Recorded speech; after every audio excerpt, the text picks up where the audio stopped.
Good evening, everybody. I'm sorry, I'm having trouble with my camera at the moment, so unfortunately I will be in the dark, but some say that's not a bad thing. Well, what can we say about today? And I'm sure Vic and the panel will talk about that a bit later, as well as talking about the museum. As a bit later on, we got Jamie Russell from the Academy coming on to talk about the two cup finals they've got, one on Wednesday evening and one next Tuesday. So that'll be in about 45 minutes to 50 minutes. Just one thing I want to say is if you look up in the corner of the screen, you'll see the outline of a book that the club is going to be launching very, very soon. The author is very famous in her books for autistic children.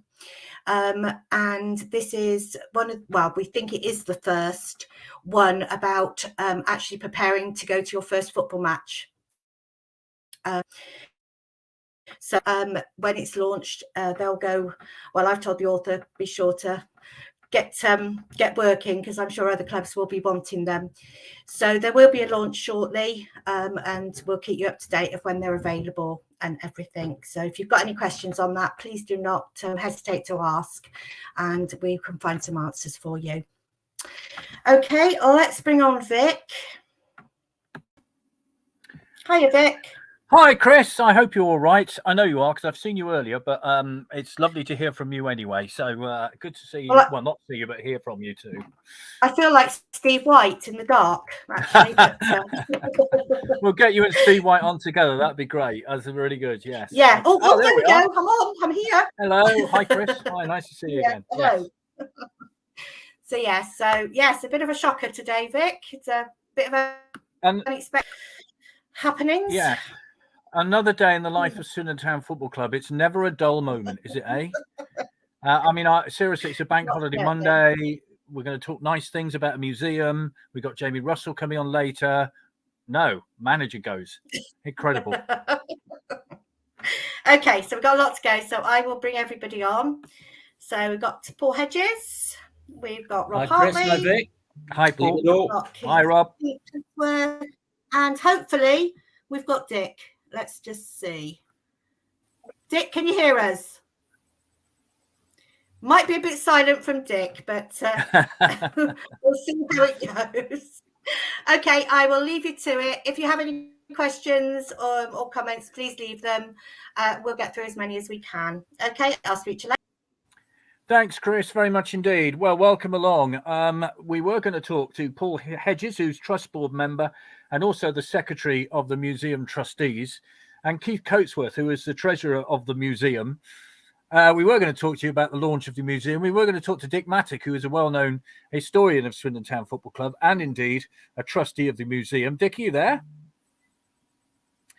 We'll try and get to Dick as we go along. And Rob Hartley, of course, who's seen it all. I think it's fair to say. I think we've all seen it all throughout our time. Where do we start? Well, let's start at the events of 5 o'clock this evening, Paul. We were going to talk about this fantastic museum, which is going to happen. We will do. But your thoughts when you found that out at 5 o'clock this evening? Well, first of all, personal thoughts. Although I'm involved, obviously, in the comments are my own. A mixture, I guess. I'm not surprised. It's been a pretty torrid spell that Jodie has seen us through. I think second only to Paul Hart in terms of the worst performance. So from that point of view, not surprised. Timing, we're right at that cusp moment when you need to be looking. You've got to assess what you've got. Doesn't give an incoming manager or coach much time to organise. Feelings. I think if I'm pushed on balance, I think it's the right decision, and I'm looking forward to the next chapter. Rob, what can we say? I mean, it seems to be every summer that we have a change of manager. Therefore, the pre-season already is sort of thrown into doubt. One thing we desperately wanted was a pre-season where everybody was moving in the right direction, getting players in, getting it sorted early.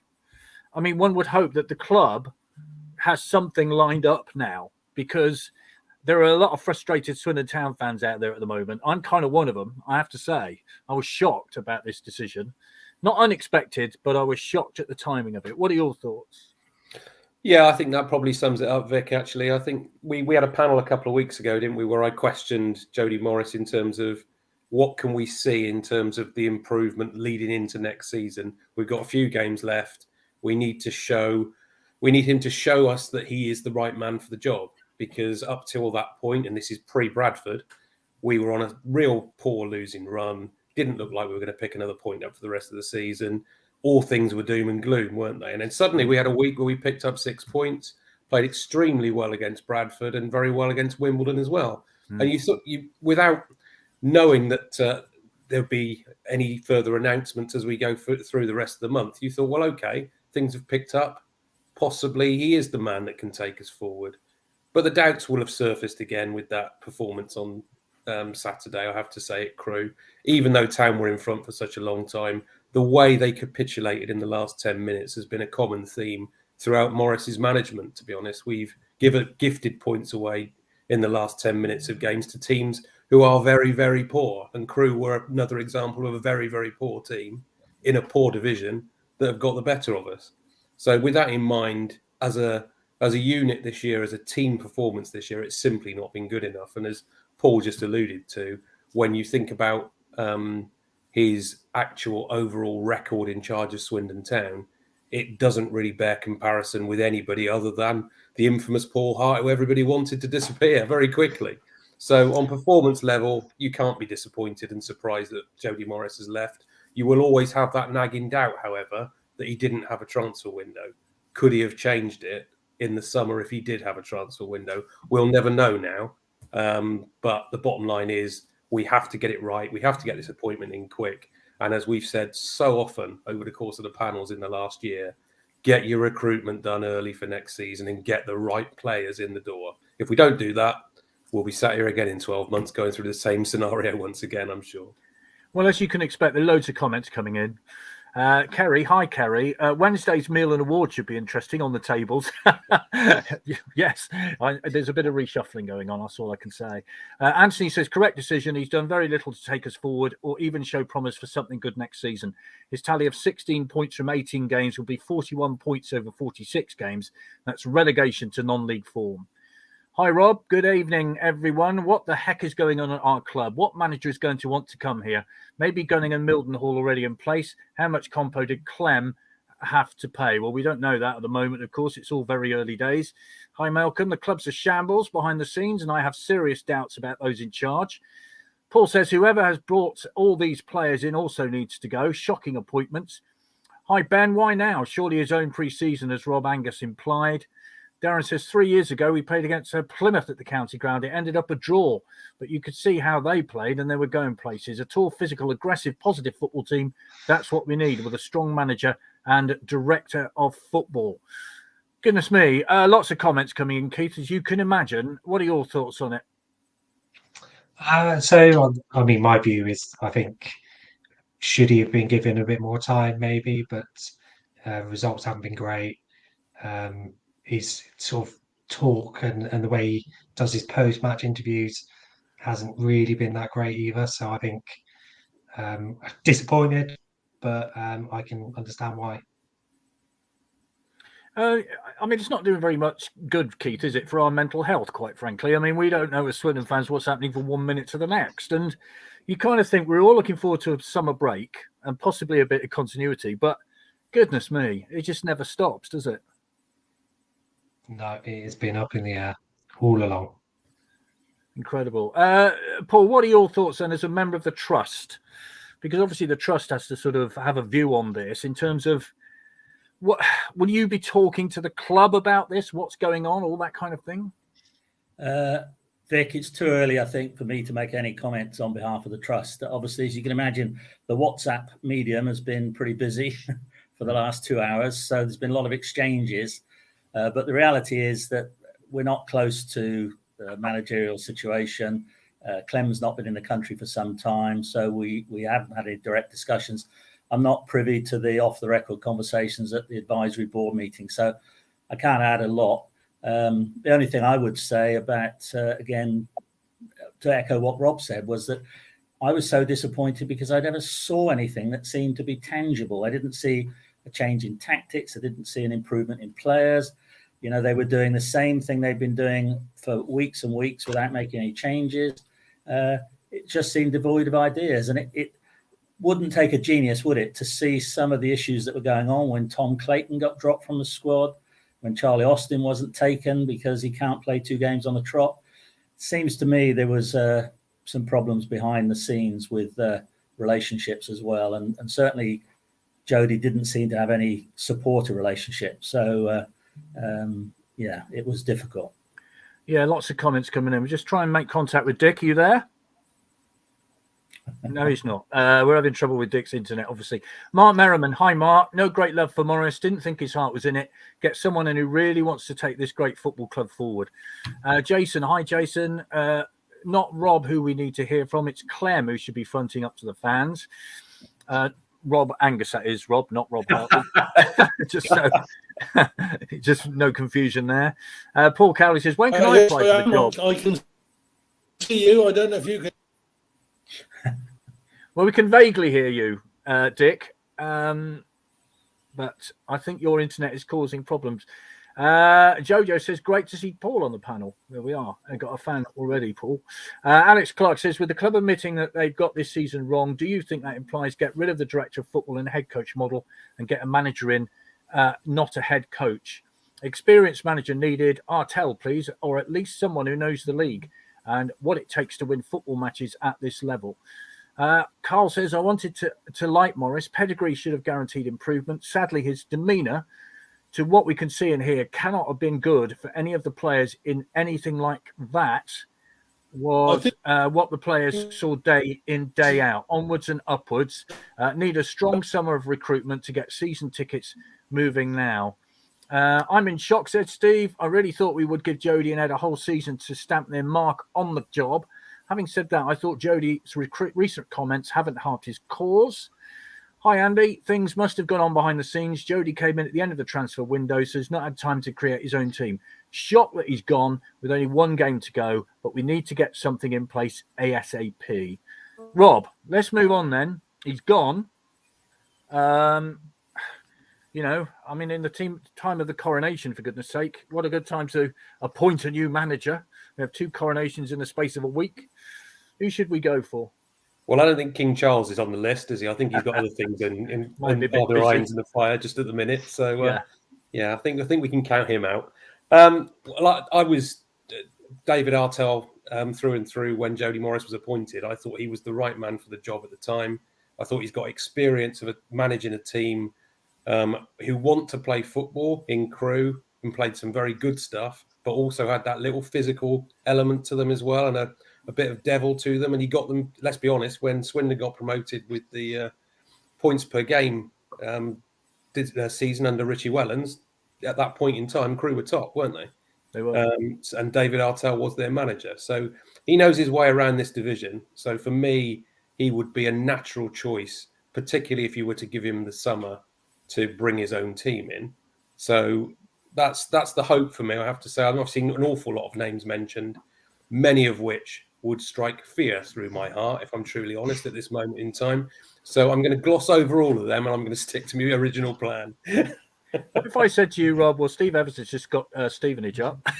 As I say to you, they would absolutely throw a spear through my heart if people like that get mentioned as manager of Swindon Town. Keith, what about you? I think I'm going to go with the same. David Artell.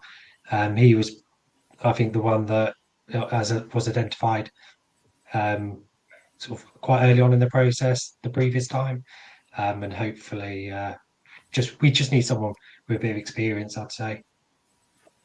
Paul, what are your thoughts on the man who comes in next? Yeah, I don't want to be boring, but I'm exactly the same page. I think right now you need somebody that already knows our division, that knows players, that's been around the block, that's been successful. And I'm with Rob. You know, if Steve Evans ever got appointed, I think I'd be out the door. There's no way. But 10 promotions shows you that there is a method, and there are people that know how to get out of this league. And so I think right now it would be brave of Clem to go for another first timer. I suspect and hope that he won't. And I think Artell would definitely get my vote. Dick, I can see you moving. Can we hear you speaking? I think the answer is clearly no, which is a shame, because I'd love to get Dick's take on all this, because my goodness me, he's been there, he's seen it, he's done it, he's got the T-shirt, as you could obviously see. Do we know who was actually picking the team or tactics? Sandro De Michele next to Morris at the open session. Hello, Craig. Vic's comment about mental health is a good one. I renewed my season ticket on Friday, despite living 368 miles away from the county ground, as I thought it would be a positive contribution to my work-life balance! Exclamation mark. And there are 4 of them. 4 exclamation marks. Lisa, scrap this director of football role and let a manager get his own team. Yep, I agree, Rob. Should have been David in the first place. Hello, Alistair. Clem must come and address the fans and get rid of the director of football and get a manager and backroom staff in and let them sign the players. I agree with Rob. Artell for me. I mean, there's plenty of people for David Artell.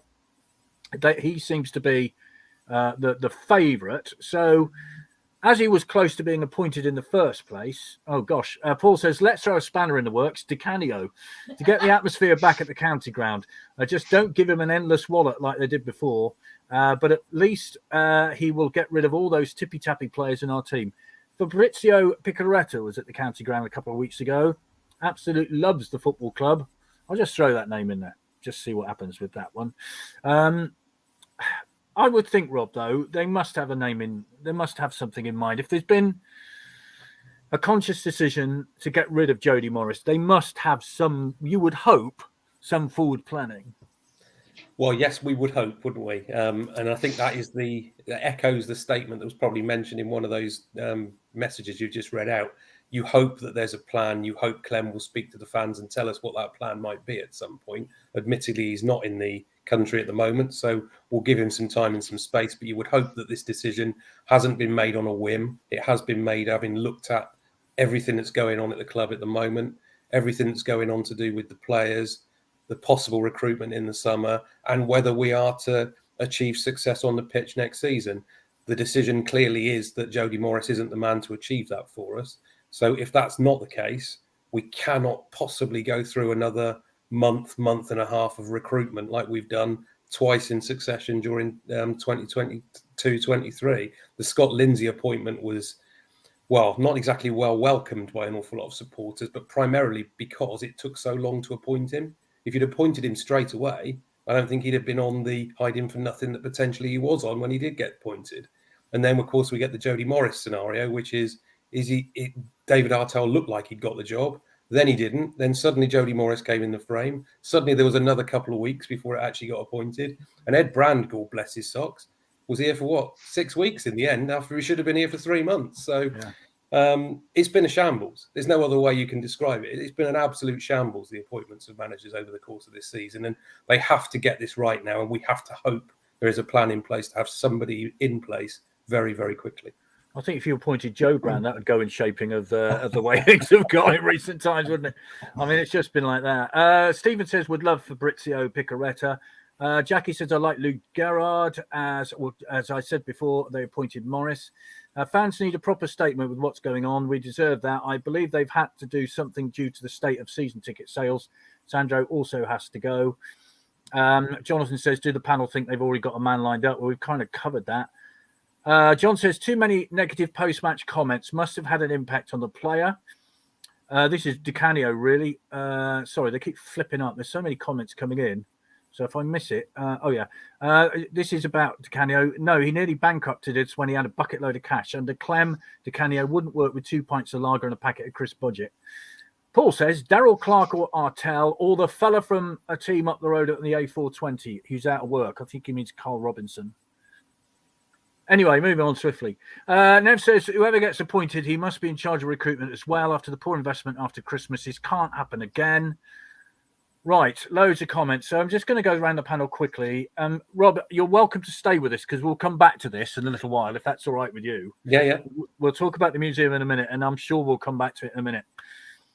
But okay, we've gone round. You all seem to want David Artell, but how quickly do they need to do this, Paul? They need to do it very quickly, don't they? They do, and I would have thought it's not so long, is it, since the interviews were carried out for Jody? So the situation's probably not changed much. The conundrum with David Artell is, was it him who turned us down or the club who turned him down? And what, if anything's changed in that relationship that might make it now possible? So Artell for me, and definitely within a week, 10 days would be ideal. Rob, I think the thing is, ironically, of course, Scott Lindsay comes back on Monday, does he not? With his newly safe Crawley team, which is ironic beyond ironic. I mean, get that game out of the way, then an appointment. It seems to me it has to happen. Yeah, totally. I mean, it was. I suppose you could argue that Scott Lindsay kept two teams up this season in the end, can't you? But with the points that we didn't get under Jody Morris. But there we go. The situation has to be solved immediately, doesn't it? As season ticket sales, I'm sure, are one of the factors that are going into these decisions, because finance is obviously totally important for next season. So they need to make an appointment. They need to make it quickly. They need to make it in such a way that the fans buy into it. That is the most critical part of this. And if there are names we haven't even thought about yet that might be in the frame, they need to be big names that will encourage people to buy season tickets. That's the key. And if they're not big names, then we need to go back to a tried and trusted format to get you out of this division. And that's why the safe pair of hands for me will still be David Artell. Keith, got to be done quickly, hasn't it? Yeah, I think so. It just seems like a weird timing. If you haven't got something lined up and ready to go, why would you do it now when the season ends in a week? So I think it has to be sort of within a week or 2 weeks maximum. Yeah, but absolutely. we know what's happened. We know what's happened with the last couple, so hopefully it's a bit quicker than that. Absolutely. Right, let's. I'll read these comments out. Do we think, Nick says, do we think Morris has gone because of post-match conversations with Clem? Clem came in and said that his 5-year plan is the championship, 2 years, and will be lucky to have a new head coach in the next 3 years with Sandro still here. James says, Artell wanted control over player recruitment, which would have been an issue if Sandro was still here. If he isn't, then happy days. There's one here. Sean says Sandro's gone well as well, apparently, but there's been no confirmation of that, of course, from the club. Hi, Pete, need an experienced manager along with players. Let him pick his own players. You will not get out of this league with kids. Also, the club need a football man at the club every day, running it, who knows how well it works and has been involved with a football club before. How many season tickets have you pre-sold for next season? I don't know the answer to that. Lee says, I wouldn't be surprised if it's Austin as manager. Jonathan says, why is everyone so against Carl Robinson? Yes, he was at that team at the A420, but look at Danny Wilson. He managed Bristol City. Robinson has great experience of the lower league, and he was always stabilised the club and took them forward. He gets my vote. Well, thank you very much, D. Jonathan. We take your view on board. Thank you. Actually, Paul, Charlie Austin, interesting. I mean, I don't know, but something wasn't right there, was it? Is that fair to say? Yeah, I don't know is the answer, but I understand he's taking his badges, isn't he, at the moment as a coach with Gavin? Yeah.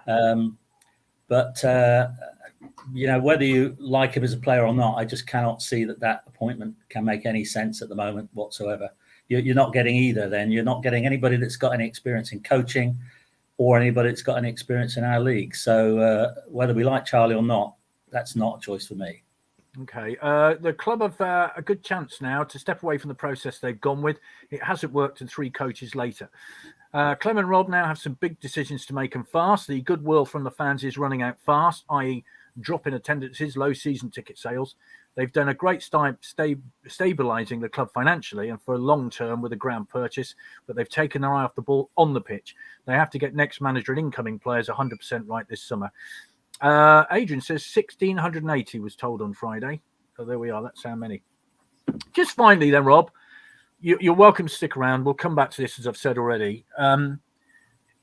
You can do whatever you want off the pitch, right, in terms of ground redevelopment, which we're going to get to in a minute. But really what matters is on that 100 yards by 50 yards Peter Green, isn't it, in the middle of the county ground. To people who go the length and breadth of the country, that's what really matters. Oh, totally. And it'll always be the same, won't it? It'll forever be thus. There's no doubt about that. You can have the most successful off the field situation in the country, if you like, but if football's not up to standard and the supporters aren't seeing what they're expecting to see, then you're always going to have disquiet on the terraces. That'll always be the way.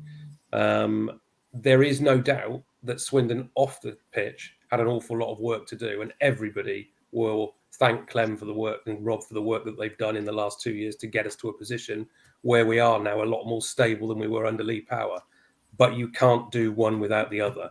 And I think the fans gave Clem and Rob full back in last season before last, when we made the playoffs, and gave them the opportunity to change it. But there's no doubt in the decisions on the field this year have been the wrong decisions. And as a result of that, that's where there's disquiet now. Ironically, as I've said many times, if this had been last season, nobody would have minded, would they?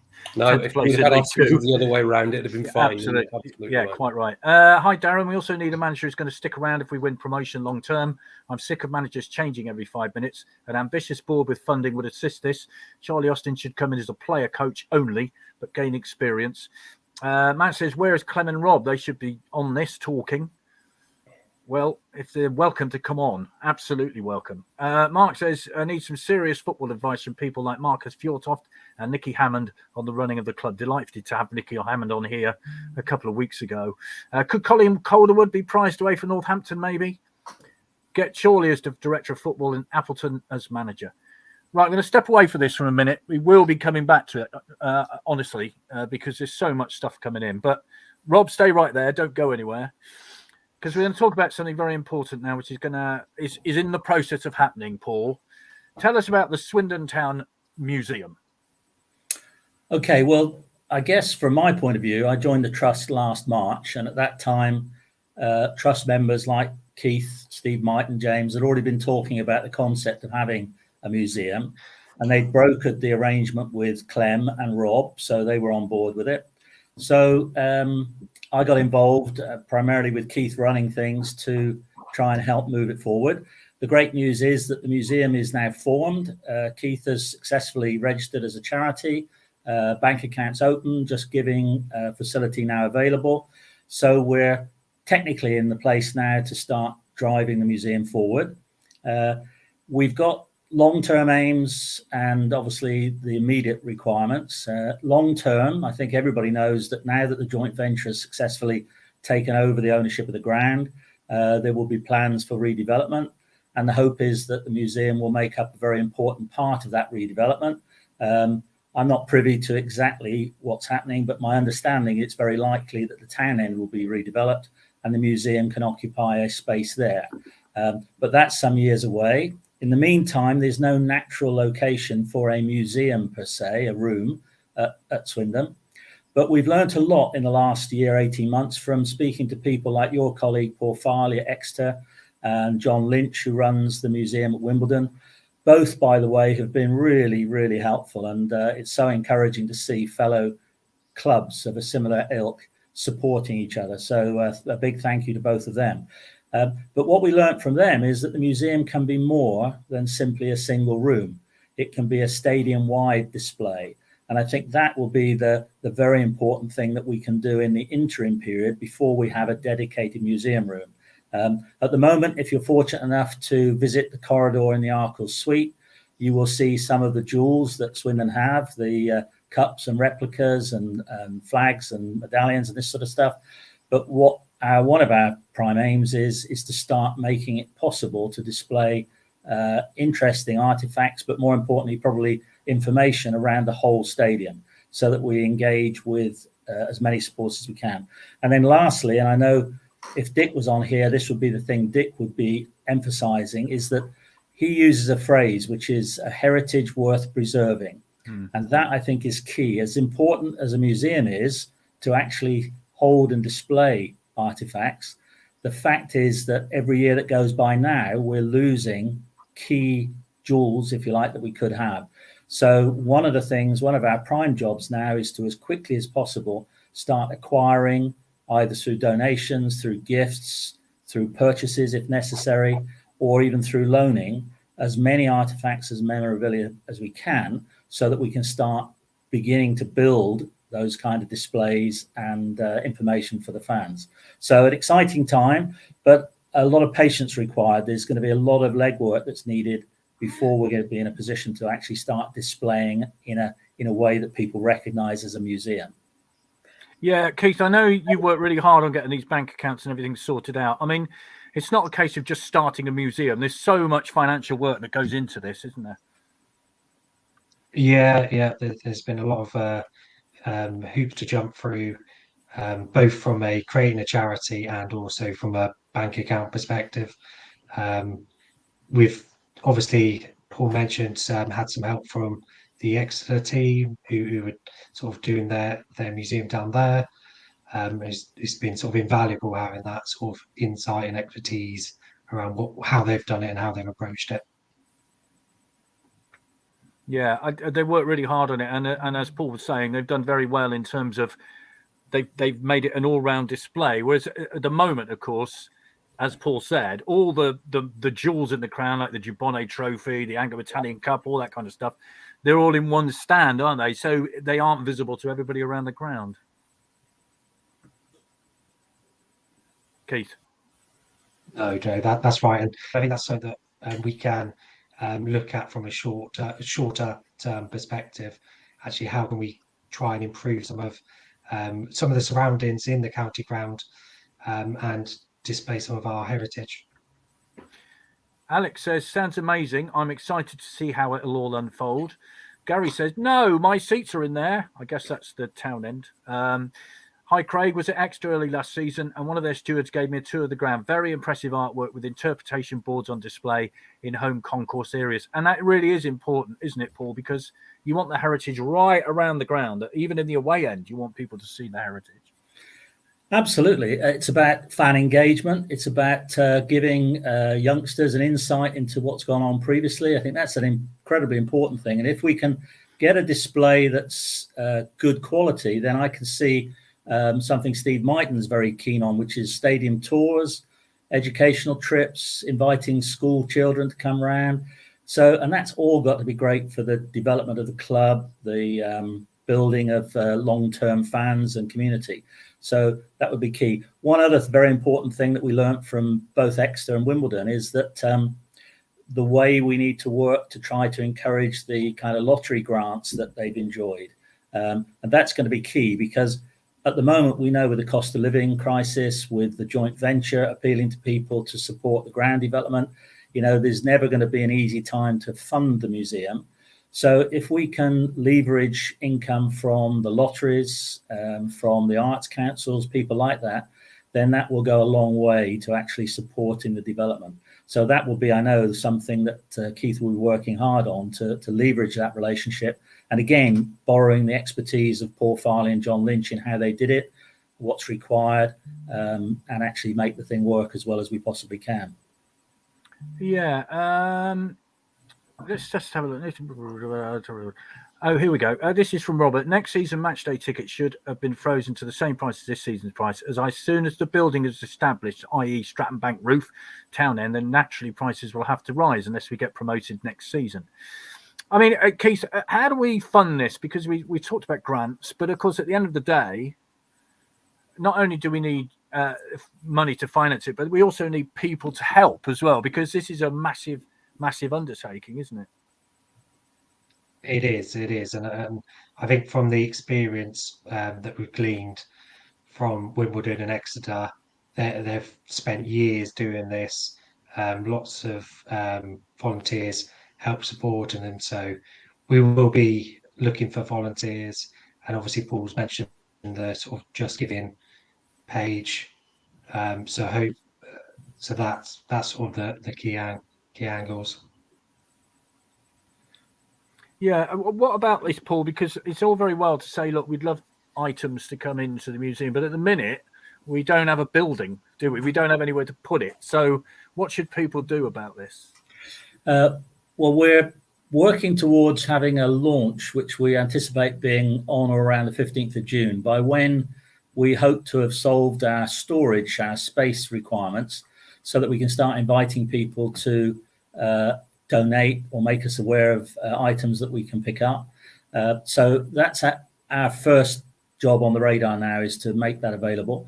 And just to reiterate what Keith said, in terms of volunteers, when I was speaking to John Lynch at Wimbledon, they have 48 people working as volunteers just on the museum at Wimbledon Football Club.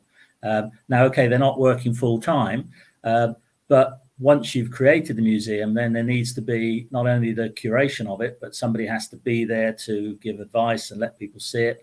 And if you went to Wimbledon, I don't know if you did, but you access their museum through the club shop, which again is another thing that we're contemplating, so that the two harness together. It makes a natural kind of development, if you like. So I think storage space, and perhaps an appeal on here, if there is anybody with storage facilities, and probably it's actually about 70% office, 30% storage, because we're not storing, huge items. We're storing medals, programs, shirts, small things, but we need somewhere that people can work on creating the list, itemizing the products, making sure that they're correctly logged so that we can identify them and therefore include them in displays. And Keith is working very hard at the moment on a central database system to allow us to actually do that. And that's something, again, we learned from both Wimbledon and Exeter, that is something they didn't do, which they would like to have done if they had their time again.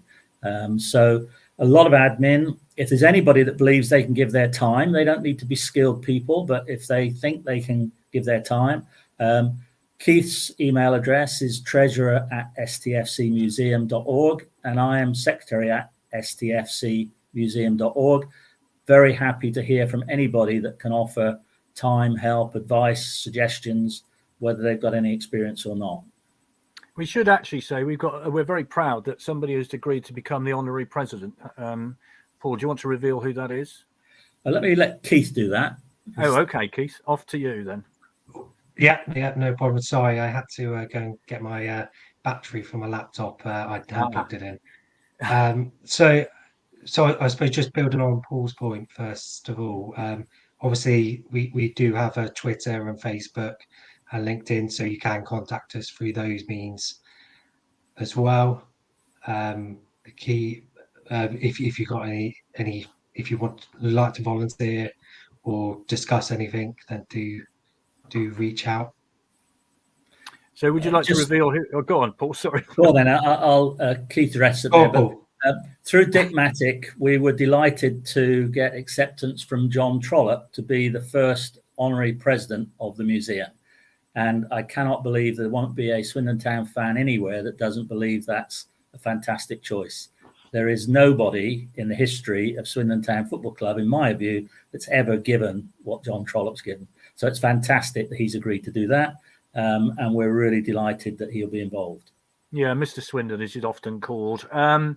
Hiya, let's have a look at some of these. James says, hi, James. We have all the right people involved in the museum. Well done, guys. Brilliant work so far, and exciting times ahead to really showcase our past and educate younger fans on our history. Hi, Andy. I donated to the club 2 signed shirts that were mounted. These were donated about 8 years ago and came from Burma, where my auntie worked, from the promotion season under Steve McMahon. Remember him? Don't know what happened to them, but I've heard nothing from the club since. Hello, Sean Sid. Can you not go to old players to donate or loan items of interest? Would it be more beneficial to have the club shop at the end of the museum tour, which would generate more income? Very sensible. Every youth player should be educated to our great club's history and show people to talk about the museum. Hi, Michael. At the end of every season, get a home shirt signed by all players and managers to display. Whoever the manager might be at the end of the season, who knows? And Kevin says, can you post emails for museum info again? Thanks. So, Keith, do you want to get those emails out again? Yeah. So mine is treasurer@stfcmuseum.org and Paul's is secretary@stfcmuseum.org. We'll probably post them on Facebook and Twitter so that you guys can contact us as well. And we should say, Keith, you've started work on the website. The website is kind of there, so people can already go on the website. Obviously, very early days for it. So, but it's there already, isn't it? It is, yeah, and the contact details on there. Dick Mattick has done a great job on a timeline. So we've got as you say, we've got the fundamental site up and running, and we just need to enhance it. But there's some great facts on there that I didn't know. So it's if you want to learn something, then do have a look. Yeah. STFC him. Hello. When is work on the Stratton Bank starting? Don't know is the answer. I think that's fair to say, isn't it? We're all shaking our heads. Mitch says, "Oh, that's just lovely, read John Trollope. Well done. A job well done. I know still a way to go. Well done to you all." Thanks, Mitch. Rob, can I ask you as a fan, and John Trollope, you're obviously in agreement with that. Mr. Swindon, Mr. Great Swindon, obviously. But as a fan, it's a history worth telling, isn't it? Oh, absolutely, Vic. I mean, we've moaned and groaned over the course of the last few seasons about things on and off the pitch that haven't been working particularly well. But let's be quite honest, this is a great club with a tremendous history. And there are many, many of us who've lived through ups and downs, turmoil and triumph all together. And it would be a far better documentary to be made of Swindon Town than there is of Wrexham and everyone else at the moment. There are so many things that you could talk about. And obviously the pinnacle being that League Cup triumph in 1969. And of course, with John Trollope being the honorary president now, who's got that record of Football League appearances just at the moment. Let's hope Dean Lewington doesn't break it. Let's hope he picks up an injury between now and the rest of his career. But John Trollope is the perfect choice. And as a fan, we all want to see the positive aspects of Swindon over the years being stressed to everybody, whether they be home supporters or away supporters, press, media, whatever they might be. So everyone can see. You go around other clubs, you see these museums, you see their shrine to their previous history. Swindon doesn't have that. And it's something that's been missing for such a long time. So I'm delighted to hear all the words that Paul and Keith have come out with today. It's an absolute pleasure to listen to them. Excellent. Paul, I'll give this one to you. Jojo says, is there a woman on the museum board? With me accepted, no. Nobody that I know of. No, there isn't at the moment, but there should be, absolutely. So if Jojo's volunteering, let's speak to her. Good, excellent. Hi, Nick. Stadium tours in the Premier League grounds all start and finish in the shop. It means less manpower to sell tickets and manage entry. I mean, that's a great idea, isn't it? You finish in the shop, and once you've been around the museum, I mean, we should stress, this is a long way off. I mean, I'm hoping we can get this sorted before I pop off. You know what I mean? It's kind of one of those things, really, and I'd really like to see it. So there we go. In the museum, you could have TV boards showing all the biggest games, i.e. playoff finals, and the newspaper print of the match next to it. Something we've been looking at, Paul, I think it's fair to say, isn't it? Years, things like that. Yeah, I think the great thing, and from your comments you're receiving as well, Vic, is just how exciting this project really is. There is no limit to what could be possible. And with modern technology now, with obviously, we're not just talking about videos now, we're talking about interactive opportunities. You're even not far away from having 3D hologram type situations. So the issue really is we've got to walk before we can run. We've got to set the foundations up. It's a bit like, I don't want to use the analogy with the club too closely, but the reality is we've got to get things in place first at ground level before we can then display these products where we'd like to. And by the way, in terms of the shop, Clem and Rob already were very supportive, and they'd started to look at the possibilities even of building a temporary extension to the current shop to try and house the museum. I think we've decided it probably wouldn't work at the moment. It's not quite what we wanted. But I just want to emphasize that they are totally on board and inclusive with this as well. And one of the first jobs we'll be doing, which will help them, is they won't mind me saying they don't have any detailed list of all of the articles that they have. So your caller with the 2 shirts that have gone astray is probably the thin end of a thick wedge, where there's a hell of a lot of stuff that the club actually don't really know about. So one of the jobs we'll be doing is making sure we list and itemize everything that they have as well. It's such a shame that the lack of success in the last 30 years, people have a view of little old Swindon Division 2-3 club. We've got such a great history, like Rob said, needs to be shared.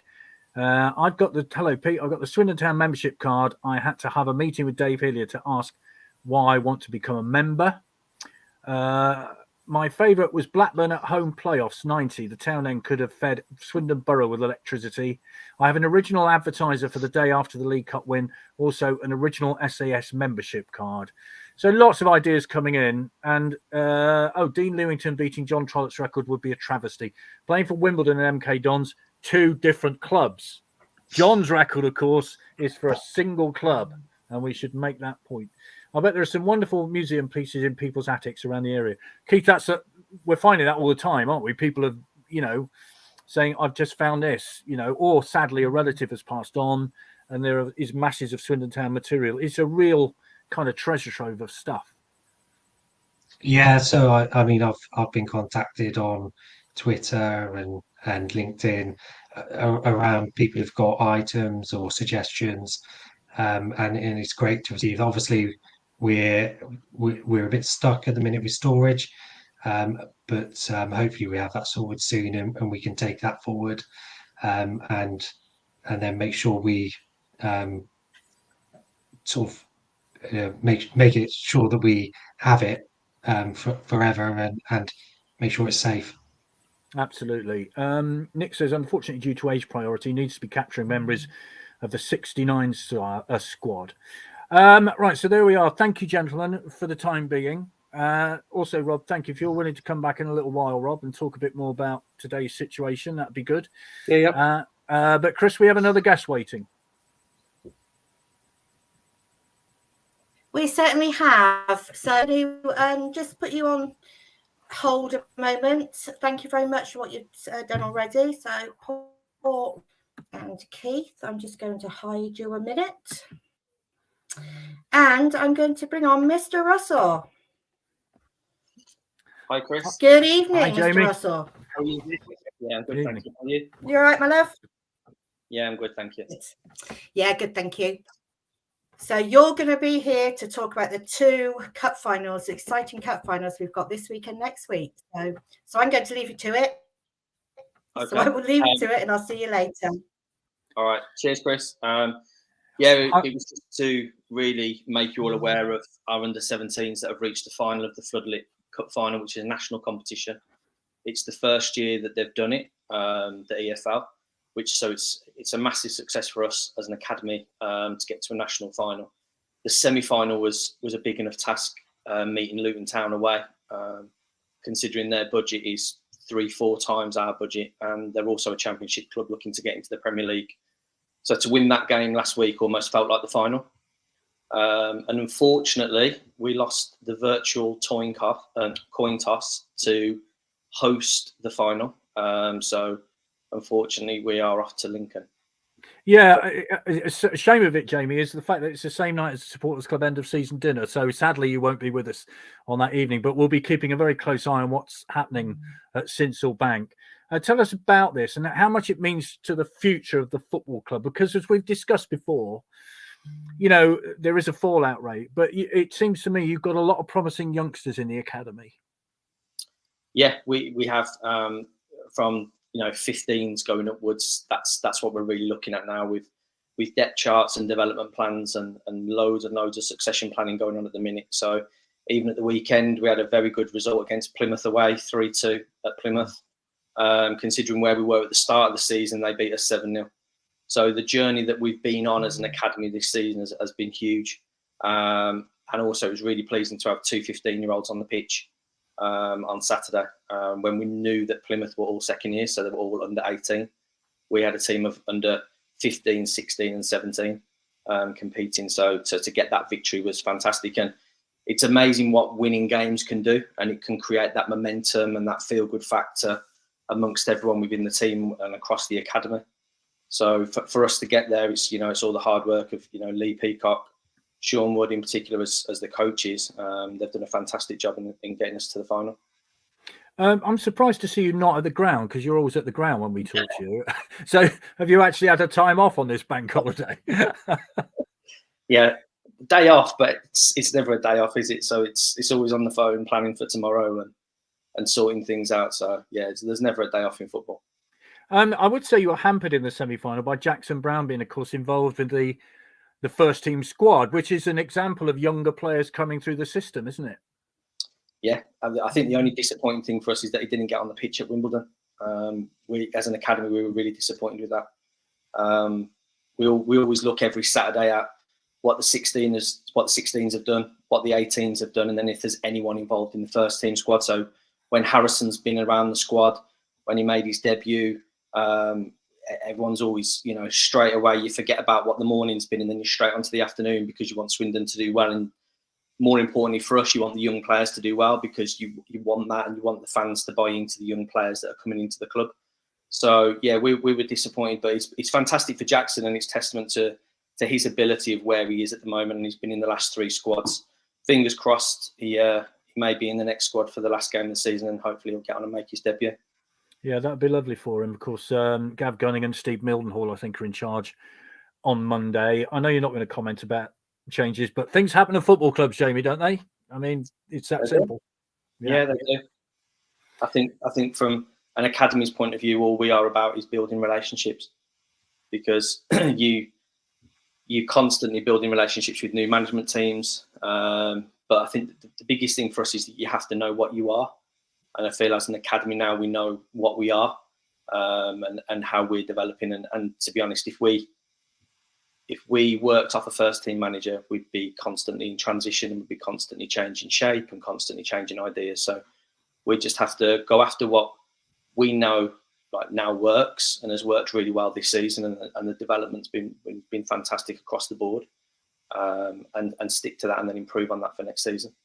Yeah, I know what's come across in my chats with you, and when we've had you on here, is your love of the job. I mean, you love it, don't you? I mean, you really are enthused by the whole thing.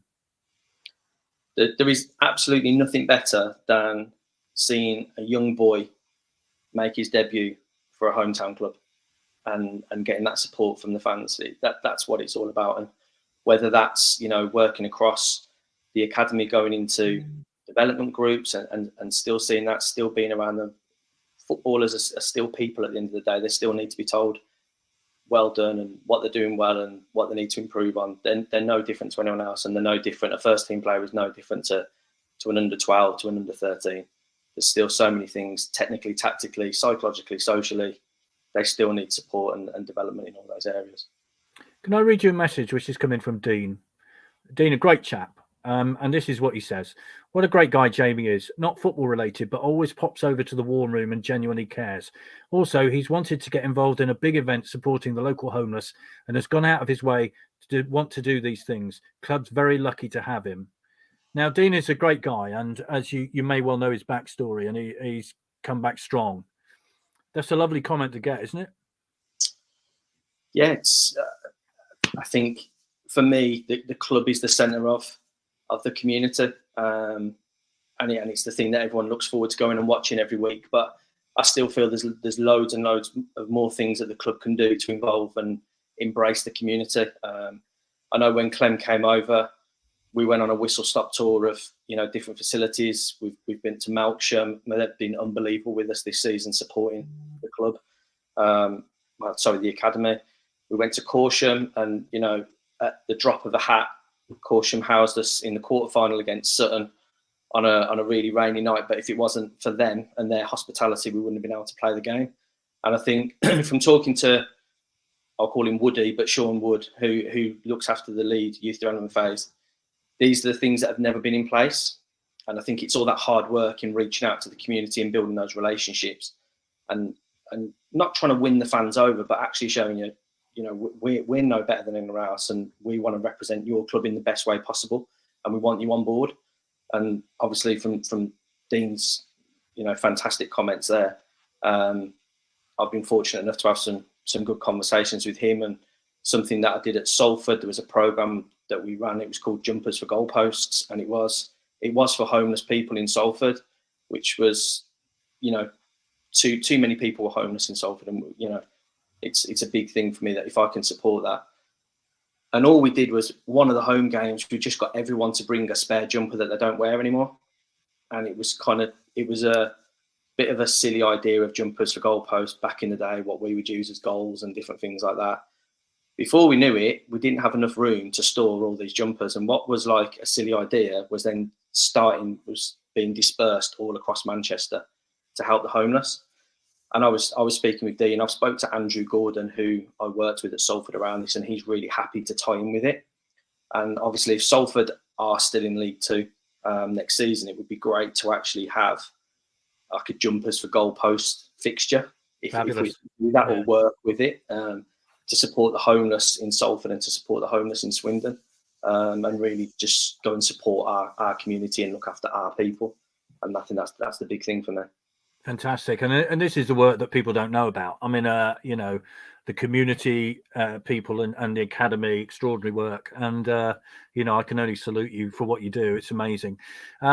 Dave says we should play some youth players on Monday. Now, what's your view on that? I mean, it's a game with nothing on it, but of course it's a game. So both sides want to win. So what's your kind of view on it, really? I think it's a great opportunity to get boys around the squad. And I think, obviously, we've spoke about Jackson. I think Jackson's really earned that now. He's been in the last 3 squads. He's travelled to Wimbledon. He's travelled to Crewe. He was on the bench for the home game against Stevenage. I feel he's definitely earned that opportunity to, if it's just 1 minute on the pitch, I think he's definitely earned that for this season. To be a 16-year-old making his debut, we have to kind of we are already looking at pre-season and looking ahead for next season. So in terms of his development for next season, to actually play on the county ground is a huge thing. Although the boys are around it day in and day out, it's completely different when it's a match day and they're going out there and they're representing the club, they're representing the fans, and they're actually playing on there and doing what they want to do. That, you know, that's the reason why they train so hard and do everything they do is to get on that pitch. But I honestly believe that there's boys that are there that we currently have that are good enough. And the week after, next Tuesday, we have the Wiltshire Senior Cup. Yeah. And it'd be fantastic for, you know, some of the fans to come down and get behind the boys, because it will be a really young team. You know, we're asking for permission from the Wiltshire FA to get a current under 16 into the squad that's actually still only 15 years old. Although he's 6'3" and looks like a man, he's actually still a child. So we have to get special dispensation for that to happen. But again, for his development, it's huge. And he's been thrown into the deep end this season playing under 18s football and has just took to it like a duck to water. And again, you know, our 2 centre-backs against Plymouth on Saturday was a 15-year-old and a 16-year-old playing against 2 18-year-olds that have been offered professional contracts. Wow. And they did fantastic. And I think that's the thing that we've really got across. You know, I banged on about the values and the culture and what we should be and what we're going after. That was a Swindon performance on Saturday, and that was what, you know, straight away all the staff that weren't there was straight on the group chat. Unbelievable result, getting brilliant, fantastic. Like, it's everyone's in it together, and I think that's the thing. That's, you know, that's momentum, isn't it? And you take it from one game into the next and into the next. Absolutely. The club could give homeless the unsold trading kit to homeless people. You know, I'm sure if people get in touch with the football club and stuff, and with you, there are ways through that. You know, from what you're doing already is incredible. So just finally remind us of those cup finals again. You know, it's tremendous when a club gets to a cup final at any level. So just remind us about them. Yeah. So this Wednesday we're away at Lincoln City for the under-17s national floodlit competition. So again, an unbelievable opportunity for the boys to play in 2 stadiums in a week, basically, and that's what the floodlit competition is all about, to play at a stadium under floodlights. So that would be brilliant, and we know Lincoln would do their most to make it a real special occasion for the boys. We're treating it really seriously. We've got the first team coach, Rob, has supported us. We're going for pre-match at a hotel, doing the game exactly how the first team would do the game, and I think that's fantastic, because Rob and Clem have got behind us and are supporting it exactly how a first team game would be done. And then the following week on that Tuesday, we've got the County Cup final, where again it will be a young team, which it has been through each of the rounds, and obviously probably myself, Gav, will be around that squad, looking to give boys a fantastic opportunity and a great opportunity to play on the pitch. And you go, they're the big things, to play in a competitive game, to try and go and win a game of football, but to play at the county ground will be a big moment for some of the boys, because they still haven't done it yet, because we've always been drawn away in competition. So for some of them, this will be their real opportunity. Magnificent. Jamie, thank you very much indeed for joining us as always. It's always a great pleasure to talk to you, and I salute the work you do. It's incredible. So we'll let you go off and enjoy the rest of your day off, if that's all right. Although I'm sure you got 93 phone calls to make before you go to bed. Thank you, and very much good luck for Wednesday night and for next Tuesday as well. We should say hello to Westbury United, of course. Yeah. We should extend the hand of friendship of them to who we're meeting a week on Tuesday. So I hope it's a great game in both occasions. Thank you very much for joining us. Brilliant. Thanks, Pete. Cheers, Chris. All the best, Jamie. Thanks, Jamie. Thank you. And he certainly comes tonight and see how they're getting on. So we'll do. Thank you, Jamie. I did say stay on after we go off live, but I think Vic's bringing everybody else on. So I will speak to you later. All right. Cheers, All Chris. the best, Jamie. All the best. Cheers. Bye. Thanks a lot. Bye. Yeah. I thought we just want to mop up the events of today, Chris. If we can bring them all back again, just for a couple of minutes, just to sort of go through these momentous events. There they all are. So thank I will you speak for to that. you later. Okay. I tell you what, Rob. When you speak to somebody like Jamie Russell, you get a very warm feeling inside, because he's a bloke who's doing his very best for the football club, isn't he? It's what a contrast in moods. I was just thinking to myself, Vic, in terms of the all three different subjects we've discussed today. Obviously, the disappointment of what's happened on the pitch this season, coupled with the fact that we've lost a manager today, versus the fact that we've got such great news with great people dealing with the museum, and also such a wonderful ambassador for the club in Jamie, in terms of making sure that what's coming forward for the future is going to be worthwhile for all of us to watch. And there is nothing better. He did allude to it in his comments. There is nothing better, and all fans will say the same thing, than seeing one of your own on the pitch in the first team. And if that player goes on to be a success, then everybody has got that little bit more invested in them, I think, than any other player when they come to the club from a different, from a different part of the country. So all power to his elbow. Let's hope and pray that they get some good results over the course of the next couple of weeks, and we've got some real success stories to talk about. Paul, I tell you what, he just comes across as a man that deserves respect, doesn't he? Absolutely, yeah. I was very impressed. It's the first time I've seen him. I've never met him in person. I'd certainly love to. But yeah, what a star, and clearly with all the right motives, with all the right ideas. And I wish him and all the youngsters that are playing for his teams every success. Keith, what are your thoughts on that?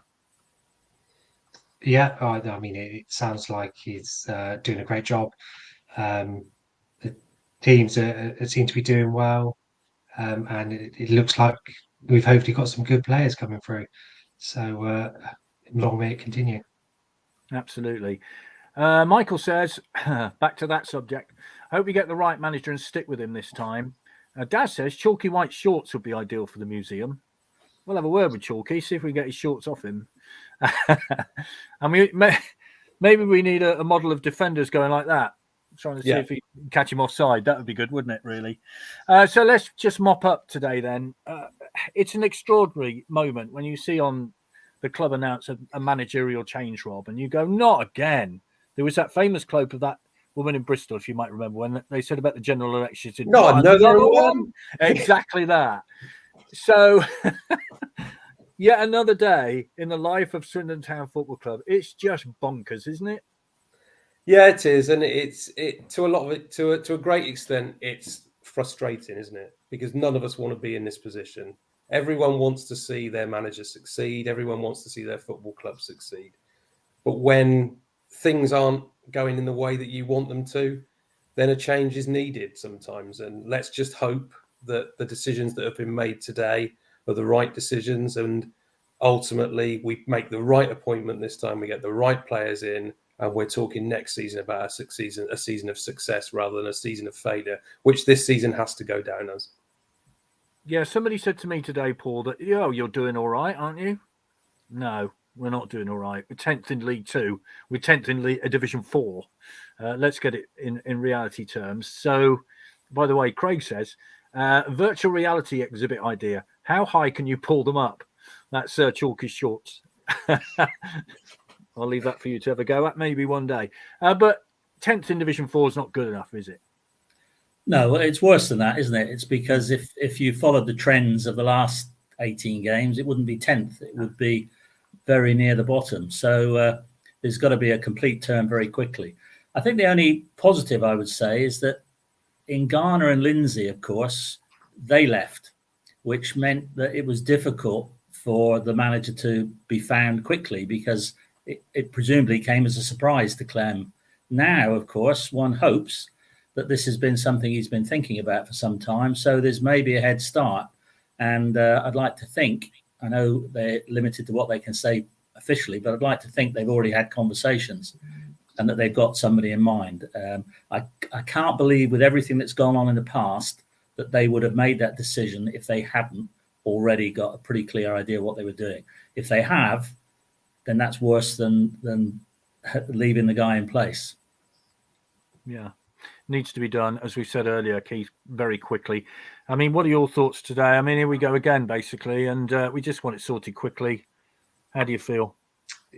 Yeah. I mean, that sums it up, really, doesn't it? We've been going round and round, sort of managers coming and going quite quickly.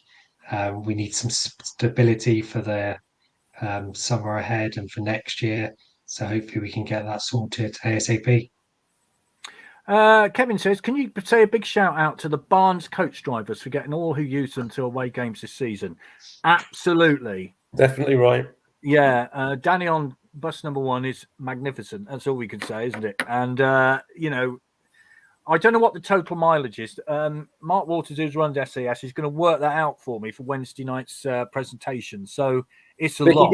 He did say to me earlier today that it was an average of 299 miles for a round trip each game this season. So whether that gives some kind of an idea to people in terms of working that out over 23 games and whatnot, I can't do those sums in my head, I'm afraid. No, it's a lot. And yeah, there's a lot more northern clubs next year, aren't there? So there we are. Sean says, club done the right thing. Under Morris, it's been relegation form. I think we were in the bottom 2, weren't we, form table-wise? Hello, Claire. It's so frustrating. Sick of tippy-tappy under 23 Premier football. Look at Stevenage, an example of how to get out of this league. Artell now, or dare I say it, Darryl Clark to get us out. Hello, Gerard. We need get a manager in and not go down this director of football and coach route. Nick says, do we know if Sandro's still at the club? Can we ensure this is clarified on tomorrow's interviews? Well, that's up to the club to actually announce that or not, as the case may be. Hi, Craig. Thanks, Vic. Thanks to all the speakers and thanks to Chris and the team for all their work with the Supporters Club. Thank you. And thank you, Adrian, for your comments too. Gentlemen, I'm going to let you go. It's been a momentous day, another one in the history of Swindon Town Football Club. Both dugouts starting and finishing the season off. Unreal. There you go. Yeah, that's going to be the case, isn't it? Incredible. Thank you, Keith. Thank you, Paul. Thank you, Rob. And thanks also to Dick for trying desperately to get on with the technologicals. And also, of course, thanks to Jamie for his excellent contribution as always. And thanks to Chris. Thank you. Yeah. Thank you. Thank you, everybody. It's been, well, interesting evening. All sorts of things discussed.